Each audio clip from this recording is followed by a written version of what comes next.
I was actually thinking maybe towards the We're end. live already. Okay. All right. Cool. Cool. Yeah. Let me go to YouTube. Thinking maybe towards the end. We're live already. Okay. All right. Cool. Yeah. Let me. Can you mute your browser? I did. Thinking maybe towards the end. We're live already. Okay. Hi guys. Hi Srinidhi. Hi Venkat. Hi Chaitanya. Hi Nemish. How are you? Hi Aniket. What's up, man? It's been a while. Hi Kenneth. I'm sorry, all these usernames that you use, it's like a lot weird. Hi Sai. Hi Sadhna. It's been a while since the live session, so wow, it's already 85 people. It's crazy. Um, Hi Sagarika, what's up? Good to see you guys. It's been a while. Hi Darshan. Hi Manav. Um, hey, hi Chirag. We'll just wait like 2-3 minutes. I think there are enough people for me to introduce everyone, like introduce the person who I have in this live session. Hey Amey, thanks. Hi Aditya. Hi Pramod. Hi Chitra. Hi Contemporary Marvels. Why do you guys use like weird usernames for your YouTube?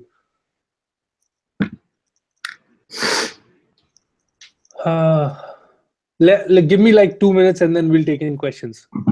Just 2 minutes. I think we have enough people to start to shoot this live session off, but just give me 2 minutes.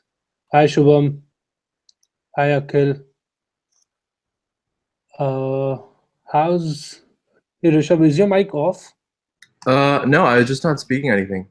Can you hear me? Oh, yeah, I can hear you, but like your picture is coming on the thing. Can you mute your mic for a while? For just like 2-3 minutes. Yep. Hi Sambit. Hi Viraj. Okay, I think there's enough people. If you can hear me properly, if you can see me properly, just hit the like button so that I know.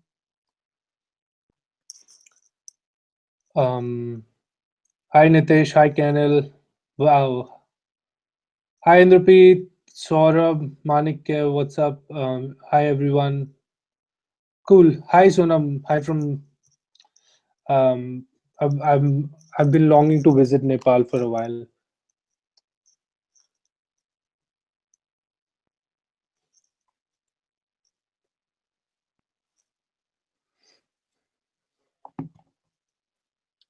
Okay, there's a.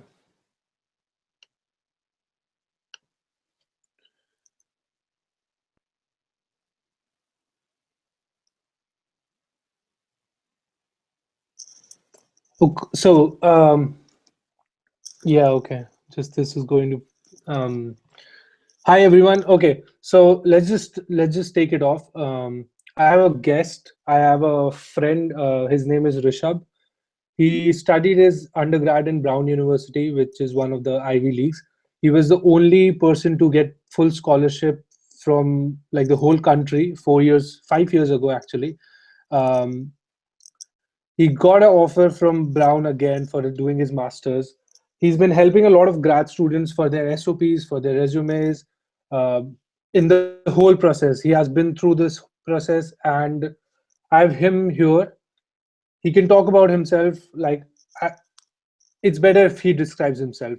So let's just, Rishabh, can you unmute and introduce yourself?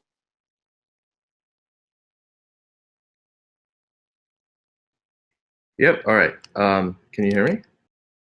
Yeah, I think we can hear you. All right. Thanks for the. Well, first of all, excited to be here. Good to be speaking to everyone. That's 145 people at the moment. I'll just jump to the intro. So, as Parth said, I did my undergrad from Brown. Fun fact: I'm actually from Patna, aka in Bihar, which is hopefully comes as a pleasant surprise to most people. And So that's important context for sort of how and why I got into Brown. I think it's basically was a very unlikely event. Even when I was applying, I wasn't really sure that I was going to get in, and more importantly, get a full scholarship, which I was fortunate enough to get. Anyway, in the context of this call, I've been working, since I got into Brown, I used to get a lot of people sort of emailing me about scholarships, about how to apply to programs. I ended up helping, just over the course of college, a bunch of my friends to apply to PhD, master's, undergrad, all of these programs. And so I developed a lot of expertise and experience then. After that, and this is why I've sort of delayed doing a master's from the offers that I have, I've been working on a project that I think Parth has actually mentioned sometimes on his channel. We can talk about that later, but yes, idea being here to talk about resumes, SOPs. Towards the end, we can talk about other stuff if you'd like, if we've exhausted questions. But I have experience with this kind of thing, and hopefully I can help you guys translate some of my experience into actionable outcomes for you guys. So yeah, I'm gonna accent on point, buddy. I'm gonna probably get comments about my accent, and I'm happy to talk to you about that transition as well. Anyway, all right, that's without further ado, let's dive into questions. I would just like to mention there's no problem with your accents. There's people with thicker accents than that. Oh yeah, I mean it can change. Yeah, That's a whole discussion. I have thoughts about the accent. I have thoughts about the a lot of people call it's that's a whole discussion. We can make a video on it. can we just go through like maybe 3 things which you would like people to avoid on SOPs, and then we can see. Sure. Yeah, like 3 things which people have to totally avoid putting down in SOPs, and how not to start as well.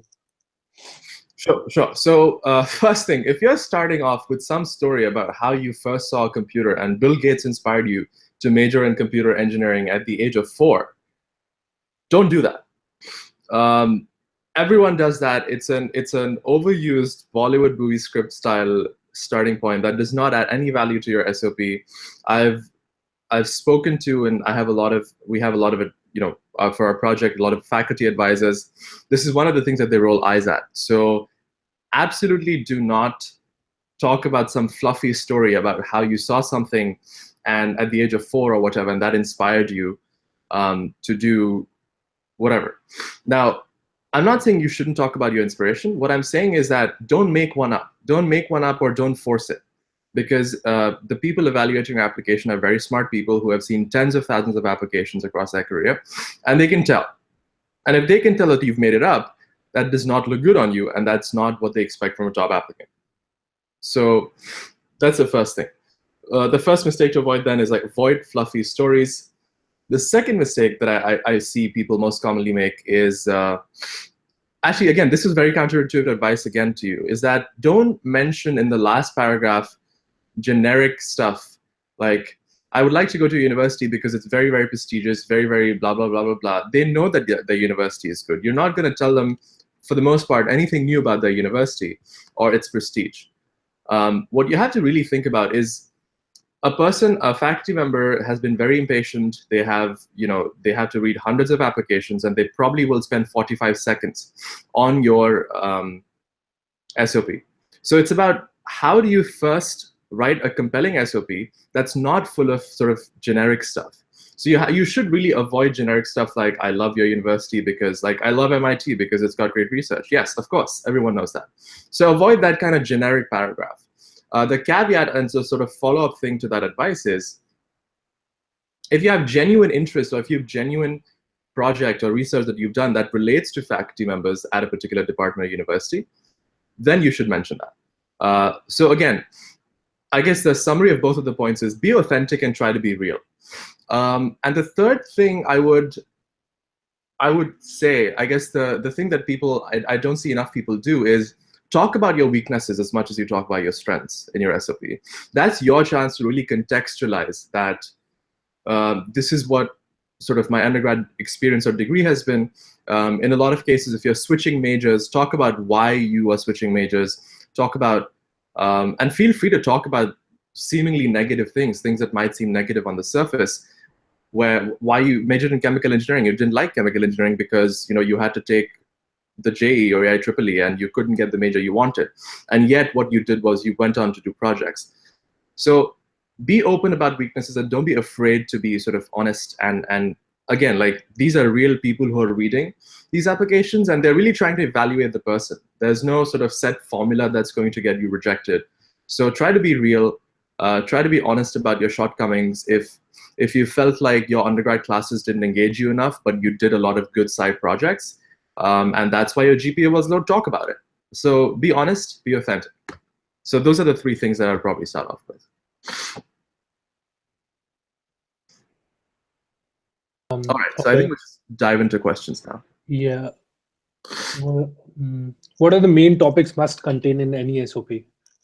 What are the main topics that must be contained? Okay, so the SOP is essentially, it should be a one-page summary, or at least 2 to 3 paragraphs of your background, what you've done in the past, and don't take the luxury of writing everything you can. Again, you have to try to be specific, try to distill most of the information, and try to say the most important things. Try to highlight your try to do 2 things. 1, highlight the best and most important parts of your application, and 2, summarize it. Again, like think about it in terms of being very efficient and being very compelling. That's the balance you want to strike, that you want to be concise, but you also want to be compelling. Do you have any word limits or anything like that on SOPs? Because some of the universities mention 800, some of the universities mention there's no word limit in that case. Where I have stopped is like 1,000 words or 800 to 1,000 words, which comes down to 1 or 1.5 page. What do you think about that? Yeah, so I think usually if a university specifies a word limit, you should follow it. In general, if it's not specified, the thing to do is certainly do not go like fill up 2 pages. I think 1.5 page maximum, I think, seems to be about the heuristic that you should go up to. And in general, I think this is hard to estimate, but what you should really try to think about is when I'm reading my SOP, what is my experience like? How am I feeling? Like, does this feel too long and too drawn out? Do you like make it, send it to a few people and ask them important questions like, at what points or what paragraphs did you feel like you were losing attention? Or did it feel too long to you? So really focus on the qualitative factors. I think that's really important to take the quality of your SOP up a notch, which I don't think enough people focus on. But I would usually not go up beyond 1.5 pages because I think that's enough. And try to be, again, if you can be concise, if you can write everything about yourself in a very compelling way in 1 page. I've seen applicants who've gotten into MIT and Stanford and PhD programs at that in 1 page. And I've seen, applicants to one of the programs I applied to and sort of was MIT Media Lab, and I'd seen someone write a 4-page SOP for that, really. So again, I think it's almost like the most important thing to remember is that while there's some heuristic, 1.5 page, the thing to remember is don't waste anyone's time. Like, don't say unnecessary things. If you've done like 200 research projects, and that's an exaggeration, but 20 research projects, then talk about all of them. Like, take that liberty, but earn that. That's the point. I see that a couple of people are asking what format should you go with the SOPs. Okay. Do you have any comments on that? Yeah, I think the format, again, the components should be, the ordering is your decision, what order in which you talk about stuff. But the things you should definitely talk about is research that you've done. If you have any industry experience, what specifically you've done, and talk about the impact you created. Don't just describe your role or don't just describe what you did. Talk about what the effects of what you did were. And I would also include courses that you've liked and particularly why you've liked them and what you sort of did. In general, so those are the 3 sort of components. You can order it whatever way you like. And then towards the end, there'll be 1 paragraph probably summarizing your interest. It could be specific to the university, or it could be sort of about what you want to do in general, whether you want to say go on to the industry and work in a product management position or as a machine learning engineer, whatever it is. So those would be the 4 components for me. And you can order them however way you want. So let me introduce Rishabh again. We have I think 80 new viewers. I've been in contact with Rishabh. He has been helping me with when I just moved to Purdue, and he was very helpful in that case. He is like, if you need any help, I have friends at Purdue. Rishabh is an undergrad graduate from Brown University. He's was the only recipient of full scholarship from the whole country. He's from Bihar, Patna. He got an offer for masters at Brown, and he has been working on a couple of things. Uh, Rishabh, if you can introduce yourself once more so that the new viewers know who you are Sure. exactly. Sure. Okay. So just the stuff that Parth said, and Parth was a very easy guy to help. He's very nice and also very street smart. Anyway, yeah, I did my undergrad from Brown. I graduated in computer science this summer. I was the only person in my batch to receive a full scholarship. I'm actually from Patna, from Bihar, as I said. When I came to Brown, I was the first person to come to Brown from Bihar. Over time, obviously, because this was such an unlikely event, I got a lot of emails, a lot of, some news articles were published and all of that stuff. So I got a lot of emails and a lot of people asking me for help. So I started helping friends and family friends and people on the side freshman year itself. And so over the past 4 years, I've probably helped a bunch of PhD, masters, CS, undergrad applicants, or non-CS as well, construction management, information systems, all of them. Also worked for a brief amount in Brown's admissions office. So I really got intrigued and interested in this space, and have since graduation. I have a couple of master's offers. One of them I've deferred, so I have 3 years. I can go into a master's anytime in the next 3 years. But I'm working on a project right now that relates to the admissions process and simplifying it for you guys. Yeah, that's my background, and I think I can probably try and help you and answer questions on a variety of topics. But what we're focusing on today is SOPs and resume, given that right now that's the pertinent topic for you guys. Okay, thanks for that. I have a question from Nikhil Dhara. Hey Parth, should the SOP be focused on your previous history or more about what research you'll be interested in? Can you mention quickly what kind of ratio could we have? Like, I think the ratio could be 80-20 on what you have worked, because that's the 80% of things which you have done, and 20% you can mention what you'll be doing in future. So do you have any comments on that? Yeah, I think the ratio should be, you should list the most impressive technical things you've done. And that should, like, if you list 3 things, like I wouldn't necessarily give sort of a specific formula. I would just say, think about what's the most interesting and most impressive technical thing you've done. Extracurriculars don't really count.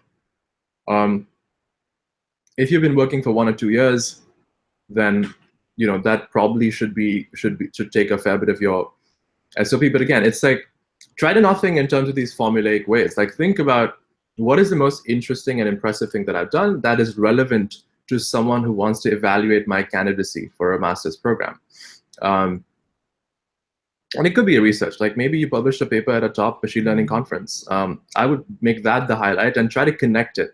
So I think what's a lot more important is to, 1, know your impressive achievements, and 2, figure out how to really connect everything. Like, it's hard. I know it's very, when I was actually, sorry, one sec.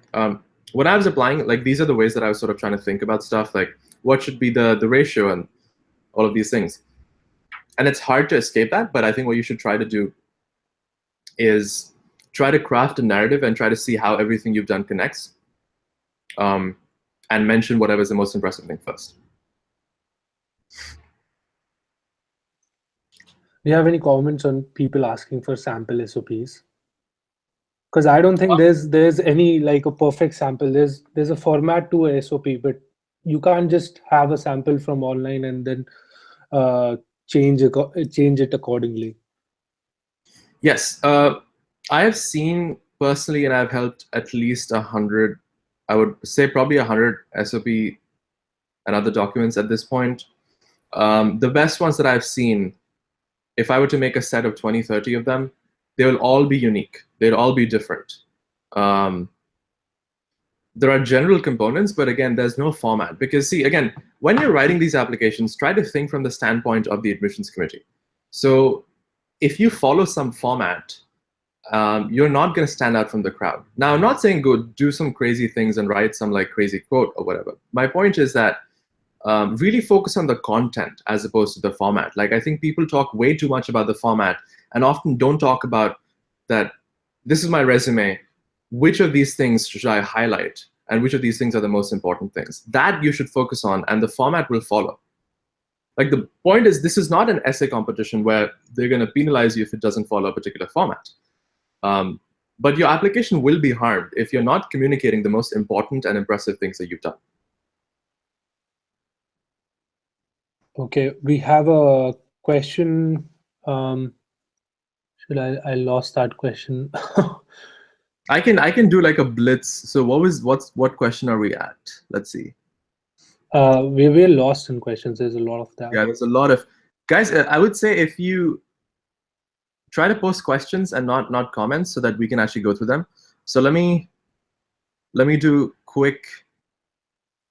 So should I include only projects and internships or extracurricular activities also in resume? Which activities in my resume will be more than one page? Try not to have your resume more than one page. There's the expectations for a resume in the US are entirely different than in India. So there actually format counts. So format you should think about in terms of your resume, not your SOP. So there, don't go over one page. Try to be concise, have bullet points, try to include as much quantitative information and numbers.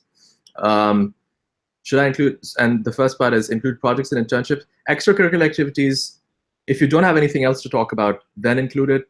But if you have projects and internships and research, focus on that, and courses that you've done well in. I'm working professional, don't have any research experience. How can I draft my SOP?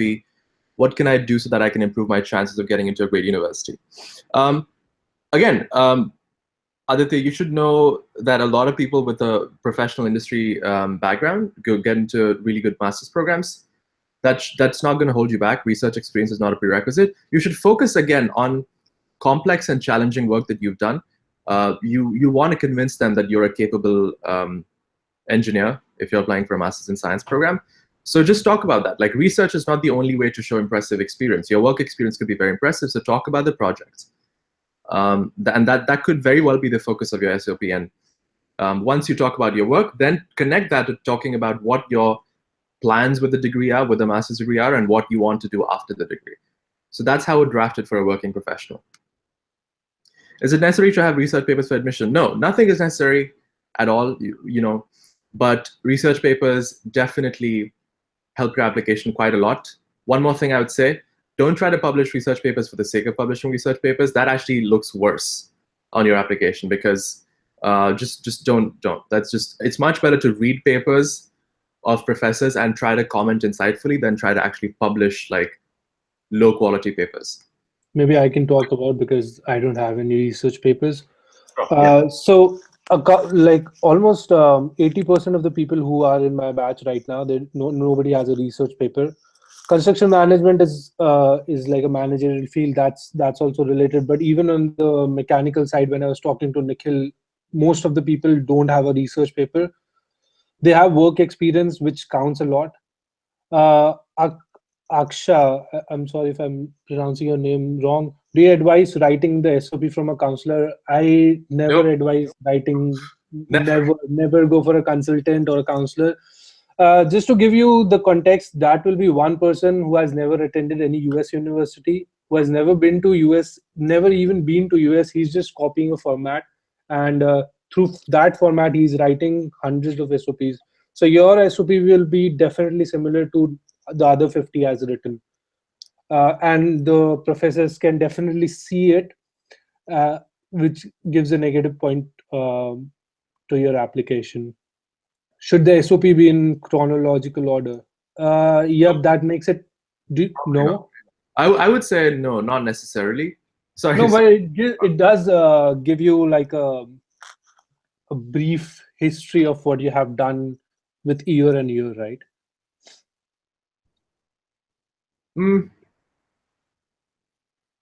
I don't agree with that personally as a style. The best SOPs I've seen, they tend to draw overarching themes and then say that my interest in machine learning, for example, first started with my course, then talk about industry experience, then talk about research papers. Try to organize it in themes, as opposed to saying, in 2016 I did this, in 2017 I did this, and I think it's much more efficient to organize it under subtopics and sort of club your experiences under that. You have more experience in writing SOP, so I'll not that. I'll not say anything on that. I don't think, by the way, I should say it's not a bad way to write an SOP. I think it simplifies some things, but I think the people who I've seen get into top programs, I have never seen one that wrote an SOP on chronological order. Okay. See, again, like, think about it. You're trying to tell the story of your life, and what's better is like, well, not okay. I don't want to say that story of your life is a bit too broad. You're trying to make, in the shortest amount of words, very immediately obvious to the person reading your application what you are about in terms of your interests and background. Now, if you follow chronological order, it's not as efficient because you might mention some stuff, and I'm trying to form a mental model of who you are, and you're forcing me to take a time-based route. What I'd much rather do is sort of learn that, okay, this guy's interested in machine learning, these are the things he's done, or this guy's interested in like nuclear physics or mechanical engineering or like inverse kinematics, whatever. And then, like, within that, talk about stuff within that paragraph, so to speak. Like, you can make it chronological and say, my first interaction was X with inverse kinematics or robotics. Then I did this, blah, blah. But it's much better to organize it, I think, in terms of themes.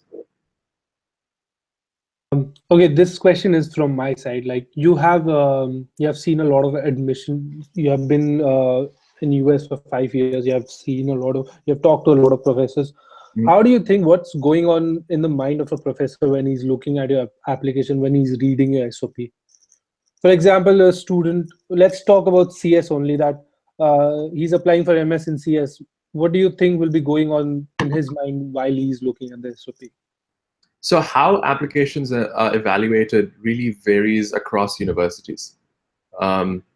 So if you look at a top 20, 30 university that's very selective, that the way they'll evaluate applications is going to be very different from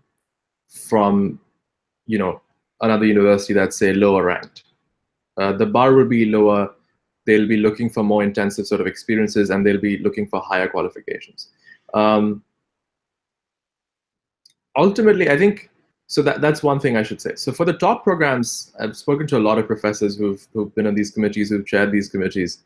Really what they're trying to ascertain is that, so you're an international student, right? So it's difficult for them to really, IITs are popular and stuff, but a lot of the detail that you'd mentioned, it's difficult for them to intuitively understand. So the first thing they're trying to do is make sense of the application. Like, they're trying to get the facts out. So that's the first thing I think they try to do. And then the second thing they try to establish is that really, like, there's no formula. Like, that's why I really advise against sort of thinking about things in a formulaic way, that I have this GPA, should I publish 2 research papers? They're really trying to see evidence of, can you do advanced coursework in your department, and will you add research potential and value to the community, and 3, would you sort of be a good, intelligent, contributing member of the community? And this is hard. Like, there's no formula for this. Like, you just kind of have to put your best foot forward. And I know this is bad. Like, this is not the convenient thing to tell you, but this is the truth. Most people won't tell you this, but just last week I spoke to someone who was on Harvard's MBA admissions committee. He's one of our advisors, and these are really the things that they're trying to ascertain. And one thing I'll say, professors particularly read applications, I think, from India and China with the knowledge that there's a lot of people fake a lot of things, that a lot of letters are faked, and a lot of these, like, they know this is common knowledge, by the way. So that's another level, or something that's going on in their head. There's some level of skepticism, and there's some level of carefulness that, okay, I really want to verify that this person is the real deal. And that's why I generally advise that try not to fake too much, or try to be authentic and real. And I think that goes a long way, much longer than people sort of really talk about. So there's this guy, Saurabh. I think like a lot of people want me to Yes. answer that question. Did you see why are you not okay? I have a GPA of 6.5 and a GRE of 333. Should I drop my dream to do MS in US? He has some backlogs too. It's a tricky questions because a couple of universities have a specific like more than 3.0. Purdue CS department has 3.5 and above. That's the recommended one. But I'm not sure how, since his GRE is 333, I'm not, and he might have some projects as well. Do you have any comments on that? Yeah, I mean, the first thing I'd say, you should definitely apply. You're not losing too much. I mean, you'll obviously spend money, but I think you should definitely apply, and never hurts to try.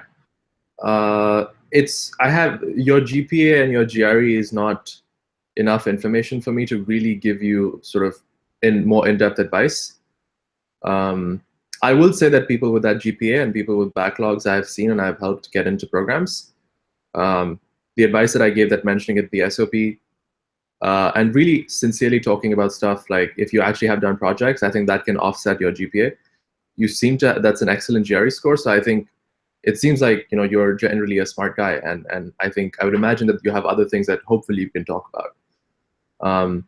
And yeah, that would be my, from the information I can see, that would be my verdict. Do you have any thoughts on how to justify backlogs in SOP? Yeah, I mean, so it really depends. Like if you have 1 or 2 backlogs, you can talk about it. If you have like 20 backlogs or 8 backlogs, then it's challenging, because again, I would say just be sincere and frank about it and talk about if there was a genuine reason that you didn't do very well. I would say first mention that kind of reason. Maybe say that the course wasn't engaging enough. Some ideas are, you're not very, if you have projects, you can say stuff like, and make it believable that you're not particularly attuned to theoretical or test-based course type stuff. And then you can say, you know, but I realize that I kind of need to sort of go through these rites of passage. And so I came back, did my backlog again, covered that up. So that I think is a general good heuristic to talk about. Like, have your reason, try to be as sincere and believable there, and then go to that, you know, sort of how you covered for it. I think that part is far more important. Like you need to sort of convey to the committee that the backlog is not the accurate representation of who you are and who you can be as a student. So how you sort of compensate for it is important to cover.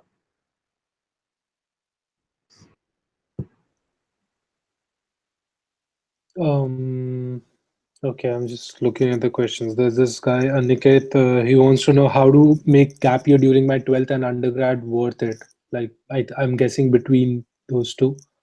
Oh, wow, he's from Bihar, huh? Yeah, that's that's I think the question. Bihar, man. My mother is actually both my parents are from Bhagalpur. So anyway, how do you make a gap year worth it? It's difficult in India, I think, especially if you don't come from money and if you don't have like these opportunities. So I would, so again, like also you've not given me enough information that I can give you in-depth advice. I'd advise you to write to me and I'm happy to talk to you and give you better advice. But in general, I would say try to develop some skills, try to do some projects or volunteer work. Yeah, try to do something substantial, really. Like it could be in the form of extracurriculars or volunteer work. I would consider, I think there are opportunities to do a lot of nonprofit work in Patna and Bihar, obviously, and in those adjacent areas. If you're applying for something like CS or other engineering areas, try to build skills. Try to develop some kind of portfolio or body of work. So maybe practice some writing about technical stuff, put it online. Those are things I think that you can do to make your work valuable. Try to see if there are like local university professors or stuff that you could do. Like is there a startup, or try to find seniors who are doing work in Patna or whatever.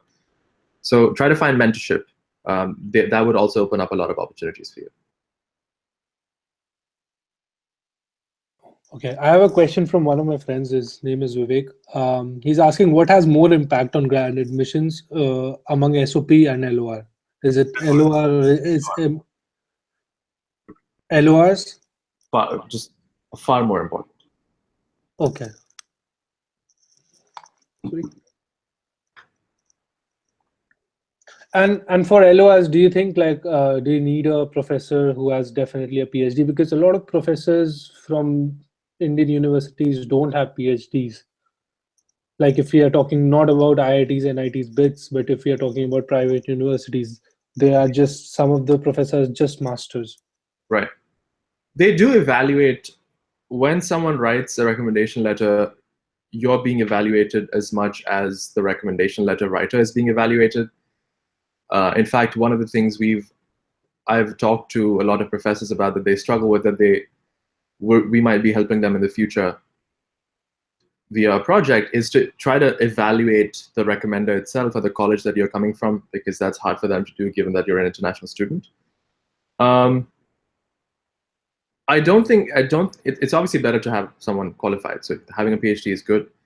But it doesn't kill your application. Again, I think it's about the substance of what they write. And if you've done work that's actually good and they have really good things to say about you, that's actually believable, not just generic stuff that, oh, he's like an intelligent student with a great work ethic and great attitude and he's curious and asks questions. That's like, doesn't work. Like that's what everyone writes. Like you should ideally have stuff that you've done with them. And again, like it's about making it believable and having substance. So that's what really I think matters. That matters far more than who's writing the letter, I think, and if they have genuine stuff to talk about.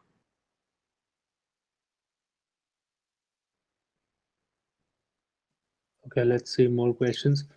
Shashank, SOP or LOR? He already mentioned that LOR is more important.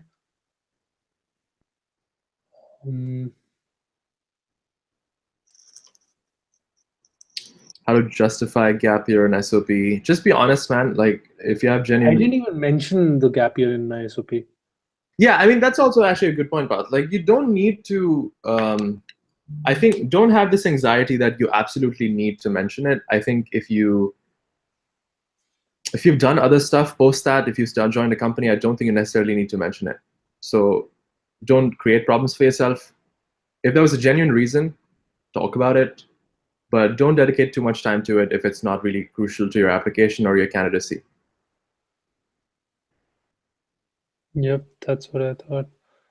How can I improve my LORs? How can you improve your LORs? Well, the truth is you should be improving your LORs, right? Like you shouldn't be writing your letters of recommendation. So I'll talk about the legal method, which is if you're not writing your recommendation letter, which by the way, you are not. If anyone asks you, you are not.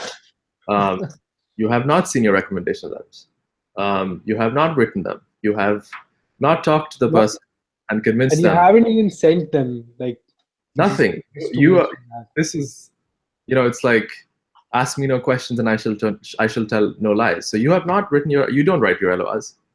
That's my first bit of advice about LORs. But the second bit of advice I have is, first I'll talk about the applicants who actually have sort of professors writing it for them. The way it works in the US, when applicants in the US apply, actually I see a very good question that I'll come back to related to this. But anyway, when in US you have applicants who apply, or when I was applying, professors usually would ask you for a point sheet, which is like a one-page list of points that you think that it would be important for the professor to mention your LOR. It could be just kind of like the highlights of you as a person, that things that even the professor might not know, and about your work experience. So one professor might only know about the work you've done with them, but they might not know about every other professor you've worked with. So that's one thing. Give them a point sheet and then include some like summary paragraphs or important projects that you'd like them to include. That's the legal case. That's how things should be. Now, in the hypothetical case that none of you are going to do, I'm sure, where you write your own LORs or you get it drafted by consultants, first of all, do not get it drafted by consultants. They are not creative or qualified enough I've yet to meet a consultant who's creative or qualified enough and actually has technical expertise that can write a good LOR. And technical expertise is crucial to every aspect of your application. Secondly, now the other option is you kind of write it or have someone write it. In that case, what you should be doing is try to tell specific, don't make claims without backing them up. Don't say generic stuff like this person is like has great work ethic and is very intelligent. Say that and then describe why or how you're saying that. What's your evidence? What is something you've worked on? So try to talk about specific instances and try to make sort of more deeper observations, and try to also talk about why you think you'd be a great graduate or master's student and why you'd excel in the program. I think that's what I would do if in the very unlikely case I were to write an LOR, which no one's going to do, right? So that's my long rant about LORs. Can we switch to resumes? So sure. I want to take one question that sure. Should I mention my estimated rank standing in my batch? Yes. Not in the SOP. That should go in the LOR. I mean, you can mention it in the SOP. Far more impactful if you mention it in your LOR. Wait. This is... I think I lost the question, I feel.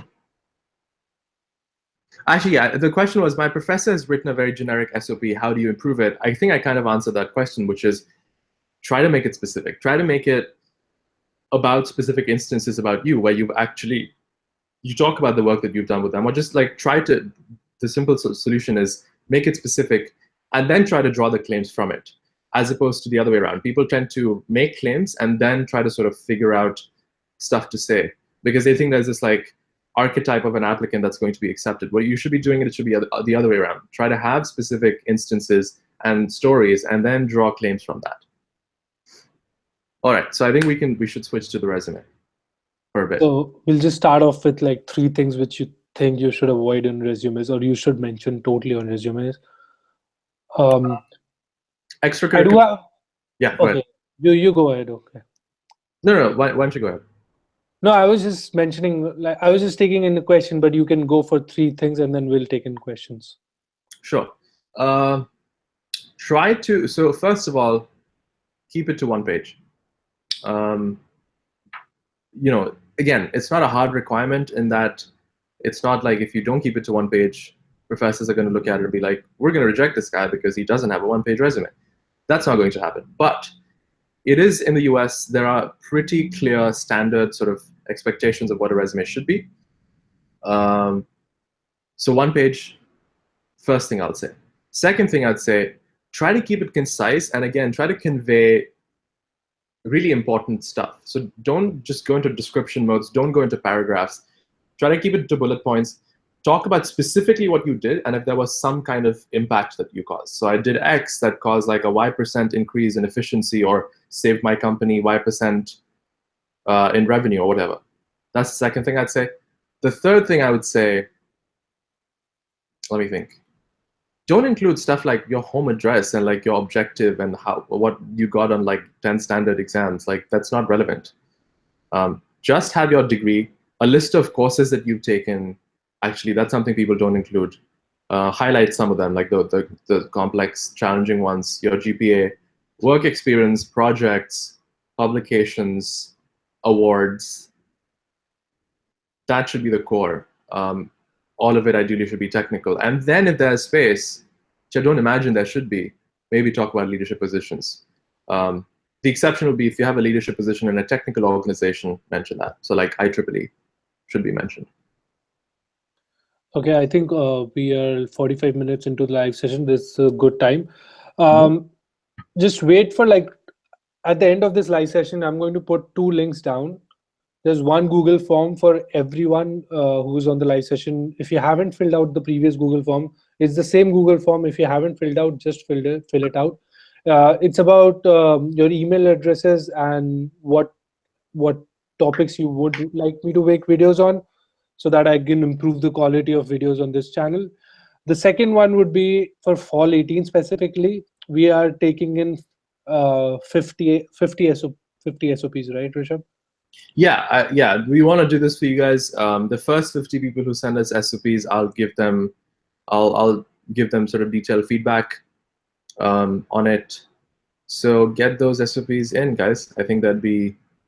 But I'm just mentioning, I'll put that Google form like by the end of at like 10:50 or something.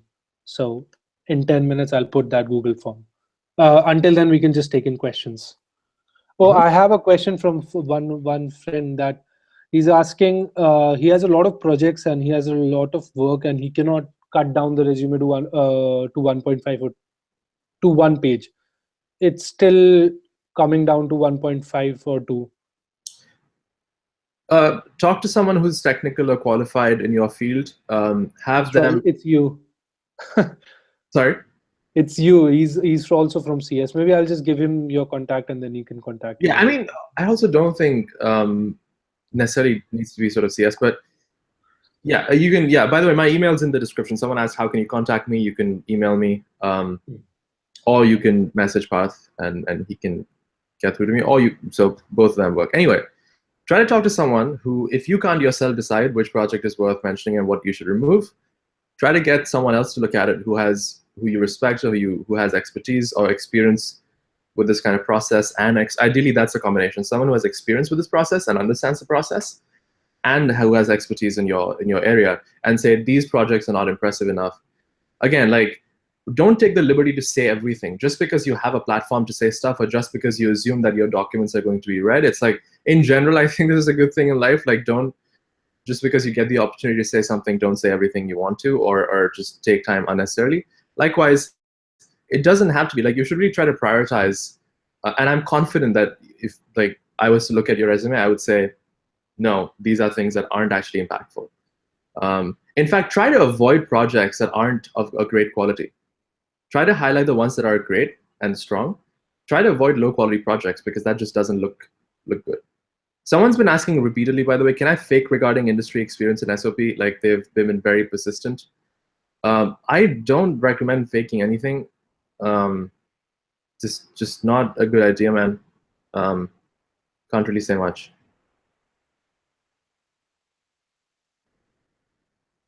I would say just don't do it. It's better to just be very honest on everything. If you're faking something, you'll have to fake something else just to talk about that. So don't do it. Yeah. You can seem intelligent and compelling as an applicant without necessarily having a picture perfect components. You can, as I said, there are proxies and there are ways to show your potential. Do we have more questions? Do we have? Do I mention the period of internships as work experience? Is Yeah, call it as? definitely. But it's internships, right? It's you just mention it as internships. Yeah. I mean, like, on your resume, it should just be like industry experience or work Yeah. experience. Don't worry too much about these labels. Again, the substance of what you did matters. These little things about what you call it doesn't really matter. Okay. What will happen if I submit 1.5 page resume? Worst case. I don't think anything will happen. Nothing Like it'll really be happens, dude. It's just like slightly less impressive, or just like relatively. You ideally, if you can compress your background in one page, it's just kind of professional. okay. Vasu Arora, talk about your accent, bro. Talk about my accent. What about my accent, Vasu? Vasu. I don't think it's like. No, like, if he has any specific questions, I'd love to answer them. I can give you sort of a backstory. Oh yeah, the story you mentioned before. Yeah, I mean, there's not, you know, there's lots of stories I have with respect to the accent. I mean, the obvious thing is that I've learned it since I came here. A lot of people I've sort of talked to sometimes when I go back to India, particularly, then I obviously switch to sort of more Indian accent. But a lot of people tend to think this is somehow hypocritical to come to the US and then switch your accent. And it is. I try to, when I go to India, I'm not like, I'm very aware that if you speak in a particular accent, it makes other people uncomfortable. So I try to In fact, I try to speak in Hindi as much as I can. But in the US, like the challenge that I think a lot of people in India don't understand is that it's just difficult, right? Like when you come here and when you have a very, very strong Indian accent, if you do, you'll have to repeat yourself 3 times anytime you talk to someone. Can I switch to an Indian accent? Hold that thought. Anyway, so it's kind of necessary, and I think it gives you professional advantages. It's just that you'll be better understood. There's more clarity, and it's just better. That in all of my interactions, it just makes things faster. So yeah, it's just about fitting in, right? Like what's the cliche that I hate, but it's true, is like, while in Rome, do as Romans do. And if you're able to do that, that's good. And the other thing I tell people is that there's no sort of inherent hypocrisy or anything in doing this. If you guys as applicants get the opportunity to live in 2 different countries, I think you should try to, it'll teach you a lot about your identity. It'll teach you a lot about how societies function, how societies are constructed. I think you should try to make the most of it and try not to worry too much about these labels and just try to flourish. Now, I didn't have this, like I can make sort of, I'm also in general kind of good with accents. I think I lucked out, like I can do a British accent pretty fluently. But I'll tell you the stories when I used to struggle with it. My freshman year, my first year that I came here, I'd be very nervous. Like anytime I'd make a call, like to an office at Brown or whatever, I would probably spend more time preparing for the call than actually going on the call, because it would take me some time to think about what I'm going to say and how I'm going to pronounce particular words. So it's a hard process. And if you see someone who has an accent that actually seems like it works, don't shit on them, because they didn't do it because, for the most part, because they wanted to seem cool or superior to you. They did it because you don't have a choice, right? You're trying to fit in. And it can be very isolating sometimes, right? So it's don't shit on them, basically. Do an Indian accent. It's hard. It's very hard. I think the D's and T's, the way I pronounce it, like talk and do, like that's always been the same. I can stop rolling my R's. So instead of saying work, I can say work or work. But that's as much as I can tone it down. Yeah, that makes a switch. Do you think we are done here, or do you want to take one or two more? I can do like 8 more minutes if you guys have. No, we do have questions. We can go for like 3 hours and we will still have questions. That's not the point. But so I'm just gonna okay, you go for question and then I'll just put in the link and then we can. Sure, I want to do like a 5-minute blitz. So I'll take over your channel for 5 minutes and just literally quickly answer every question. Cool. Let's see. I'll start below. Do British accent. Like, guys, I'm not your monkey, man. Like, I'm not trying to, this is not a stage play. Have a 4.4 GPA and can I apply to computer science? Yeah. Are there any chances that I'll get in? Of course. There's no reason why you wouldn't get in. You should apply. Hey, one question on resume. Can I mention that I'm pursuing data analytics course from our institution, showcase my interest in MIS? Yeah. Again, that's valid. I think that shows to your interest. Talk about what you've learned and how that will contribute to your ability as an MIS student. I worked there for 12 months. Actually, I'll stop reading the question. I'll answer, like, I'll take people's names. So Omkar says, if I could manage an experience letter from the owner, should I mention that as an internship? Yes. Viraj, I have my own startup. Head of student body, kind of mentioned it. It's not really important. If your startup has actually done stuff and mention those things, whatever is impressive. Necessary to pull all my semester marks? No, just you need to put your cumulative GPA. Kostub says, how to justify bad grades. I covered this earlier. Talk about why you messed up. Talk about be genuine, try to be honest, and then talk about how you what you've learned and how you've repaired, like what you've done to compensate. How to get admissions in UCST for MS and CS. There's no particular formula for one university. You just have to be a strong applicant overall. Aditya, thanks. Aniket. What projects to mention? Whichever, just make a priority list. Most impressive ones, top 3 go in. Everything else goes out. IITians versus normal engineering graduates who are preferred. IITians have a very small advantage, but that's only because they're slightly known. It doesn't make a difference in, like, it's not like if you have the same GPA, it doesn't make that much of a substantial difference if you're like an equally qualified applicant. So the discrimination, so to speak, you'd face in India wouldn't happen here. Should we explain projects and details in SOP? To some extent, yeah. Don't rant, but yes, try to cover some level of detail. I'll do this for 2 more minutes. Let's see, sorry, I lost track. Will it be okay if you email your resume for evaluation? Sure. We just talked about it. There's going to be a Google form. How to justify a year drop? Be honest. Try to discuss what you did constructively. How much strong will my SOP? Chaitanya says if you mention your patent work in it. If you have an actual patent, talk about it if it's actually substantial. If it's not, if you're in the process of applying, maybe mention it if it's a strong project. Otherwise, not really valuable. What about government college and private college? Doesn't matter, Manikya. Rakesh says, test prep gap year. No, not really. No, it won't. If you have enough on the other side of your application, you should be fine. Manav says you have a year until applying for my master's program. Any pointers for improvement? Yes, like 2 billion things. I could go on about it. If I were to say sort of in short, try to do research, try to take challenging courses, try to do as well as possible in college, try to do as many side projects and experiences, technical experiences as possible. GRE average score, not really. GRE is not very, very overrated. Advantage or disadvantage of waiving my right to view LORs? You should, in general, try to waive it. Okay, 1 more minute. Shubham asks, is Brown GPA-centric? No school's by default GPA-centric, really. They're trying to evaluate whether you're a good applicant. I know people who've gotten to Brown and other places with 7-pointers, but really strong research profiles. So really, it's an equation with multiple variables. Will an LOR from employer help? Yes. Why don't I start my own YouTube channel? Good question, Parth. Why don't I start my YouTube channel?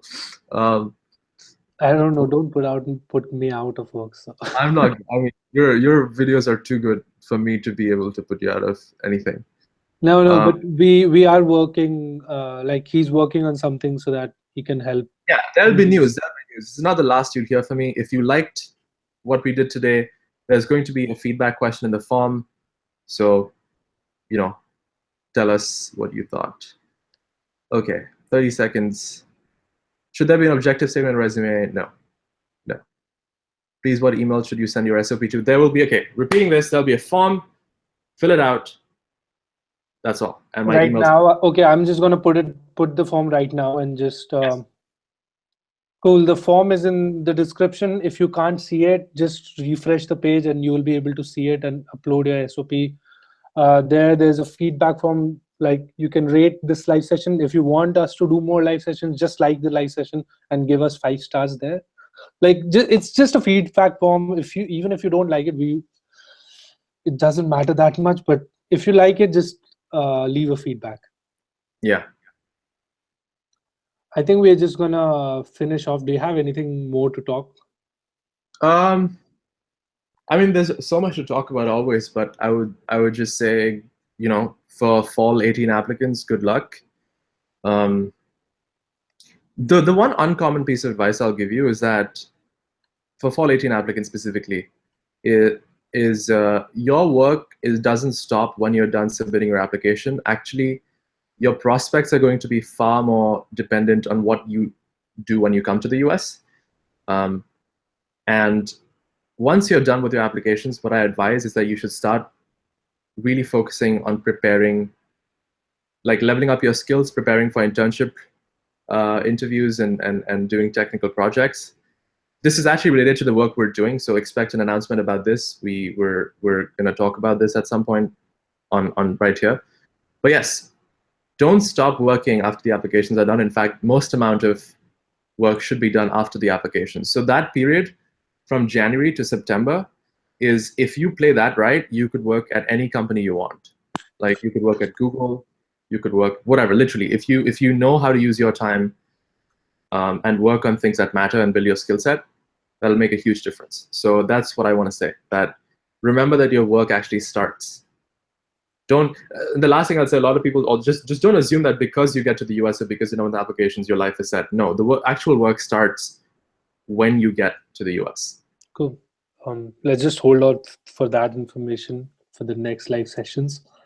Yes. Yes. Okay, guys. Thank you so much for coming in. We are just gonna finish the live session here. We are sorry if we couldn't take your questions. I hope this was useful. There were a lot of people on the live session today. Thank you so much for coming. I posted a couple of vlogs. If you want to see that, go ahead. Follow me on Instagram. I put all the updates regarding the live sessions, regarding everything there. So, and all the both Google Forms are in the description. Go check it out. We are Rishabh is reviewing first 50 SOPs. So try getting in there faster. We have a feedback form also there. So yep, I think that'll be it for the live session. Thanks to Rishabh for coming in and giving such important thoughts. Yeah, my pleasure. Thanks. Yeah. Good luck, guys. I wish you all the best. And I think we will be back. So this is not the last that you're seeing of me, hopefully. So good luck. Yeah, we are for sure. So thank you so much, guys, for coming in. And until then, I'll see you on the next one. Okay, where do I stop this thing?